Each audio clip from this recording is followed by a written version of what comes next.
আজি ভাদ মাহৰ প্ৰথম দিন এই দিনটোত অসমৰ সকলো ভকত বৈষ্ণৱ ৰাইজক মই মোৰ সেৱা জনাইছোঁ। অসমৰ মাননীয় মুখ্যমন্ত্ৰী ডাঙৰীয়াই এই নামঘৰ ভাবিলে কিছু আৰ্থিক অনুদান আগবঢ়াইছিলে আৰু সেই অনুদানেৰে আজি আটক ধুনীয়াকৈ এই আঠখেলীয়া নামঘৰ ভাগি আজি এটা মানে অধিক সুন্দৰভাৱে নিৰ্মিত হৈছে। মই আশা কৰিছোঁ যে অসমৰ ভকতপ্ৰাণ ৰাইজ আহি এই আঠখেলীয়া নামঘৰত তেওঁলোকৰ যি নামঘৰ ভাগিৰ প্ৰতি আস্থা, সেই আস্থা তেওঁলোকে প্ৰকট কৰিব আৰু প্ৰভু আঠখেলীয়াই তেওঁলোকক আশীৰ্বাদ প্ৰদান কৰিব, এইখিনিকে কামনা কৰিছোঁ।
ভাল লাগিছে আমাৰ সতীৰ্থসকলৰ লগত আজি পহিলা ভাদৰ দিনাই আঠখেলীয়া নামঘৰ লৈ আহি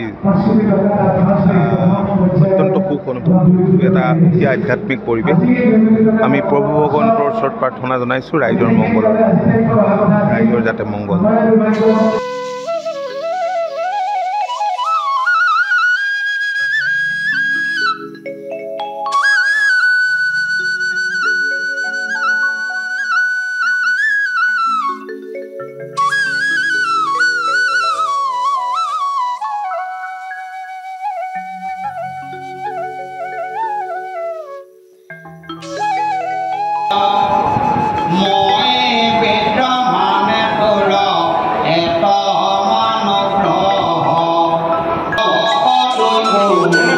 মই এজন নিমিত্তহে, হাজাৰ হাজাৰ ভক্ত আহে ইয়াত, তাৰ মাজতো মই এজন। আমি আঠখেলীয়া মাহাত্মৰ কথা আপোনালোকে নিশ্চয় ক'ব নালাগে, ৰাইজে জানে কাৰণে আজি এক ভাদৰ দিনা ইয়ালৈ মানুহ আহে।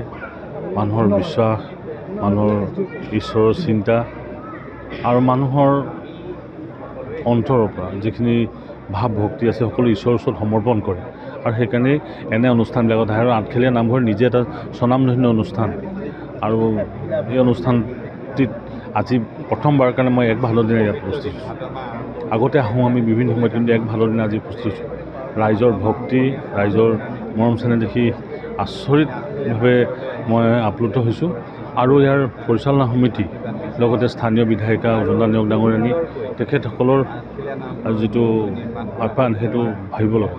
আজি মন্ত্ৰী দুগৰাকী আহিছে, অতুল বৰা ডাঙৰীয়া আৰু কেশৱ মহন্ত ডাঙৰীয়া, লগতে বিধায়ক সৰুপথাৰ বিধায়ক আছে, বিজেপিৰ কৰ্মীসকল আছে, সকলো ধৰ্ম বৰ্ণ নিৰ্বিশেষে সকলো মানুহ আজি উপস্থিত হৈছে। এটা আধ্যাত্মিক পৰিৱেশ তৈয়াৰ হৈছে আৰু প্ৰতি বছৰে আজি সেই 1600 চনৰ পৰা আজিলৈকে তাৰ ধাৰাবাহিকতা অটুট আছে। ইয়াতকৈ আৰু ভাল কথা নিশ্চিতভাৱে এটা পৰ্যটনস্থলী, ধৰ্মীয় পৰ্যটনস্থলী আৰু লগতে আধ্যাত্মিক চিন্তা চৰ্চাৰ এটা কেন্দ্ৰ।